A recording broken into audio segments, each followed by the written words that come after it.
Welcome back in on this Wednesday morning, giving you a live look from Ketchikan, where you're expecting to see plentiful sunshine today. Now farther north into the Panhandle as you head from Yakutat out towards Skagway, we are expected to see some rain making a return throughout the day. Gusty winds have been with us through the night out towards the Aleutians, southwest Alaska. You can see through the interior, even here in South Central, those winds have been gusting. Some of the strongest winds have been out from the eastern Aleutians through the Alaska Peninsula, where we've seen those winds up to 60 miles per hour. We're still expecting some snow, areas of wintry mix and gusty conditions out towards the Aleutians, but improving weather later today will arrive as the system continues to build northward, which means some of the greatest impacts will be out towards southwest Alaska, where we'll see areas of blowing snow, gust up to 45 miles per hour, and the potential for up to 7 inches of snow accumulation.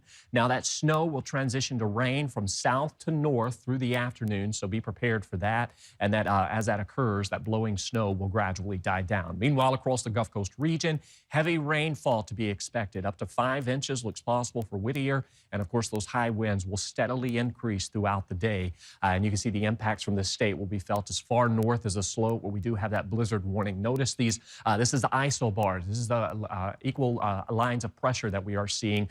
Notice those tightly packed bars. That's where we're going to see some of those stronger winds coming in out of the east as we welcome in Thursday and Friday. That's why we do have a blizzard warning for areas along the slope. Showers to the north for southeast, those temperatures in the 40s and the 50s. We got that high wind warning that remains in effect for the Alaska range, with gusts up to 80 miles per hour through the pass. If you are out towards Healy, Delta Junction, winds up to 60 miles per hour will be possible for you. And of course, we'll see some of that isolated to scattered areas of rain and snow. 13 in Wainwright, 16 in Dead Horse. Winds increase into the PM, really ramping up to about 55 to 60 miles per hour into your Thursday. And then we've got rain, snow, and winds across western Alaska. Temperatures on the warmer side, 37 in Nome, 38 in Unalakleet. And you can see out towards Bethel, that's where we're going to see that transition to some wintry mix, if not rain, later today as those temperatures warm near 40. 34 in Unalaska, 40 in Dillingham, 29 in St. Paul.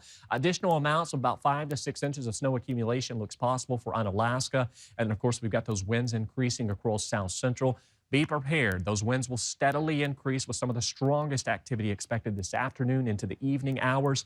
Gust up to 60 miles per hour in Whittier. Thompson Pass could see up to 20 inches of snowfall. And of course, some of those higher elevations in the mountains could still hold on to some snow. At sea level, largely expecting some rain. You can see some gusty conditions for Wasilla and Palmer. And then from Anchorage out towards Girdwood, those temperatures in the lower 40s.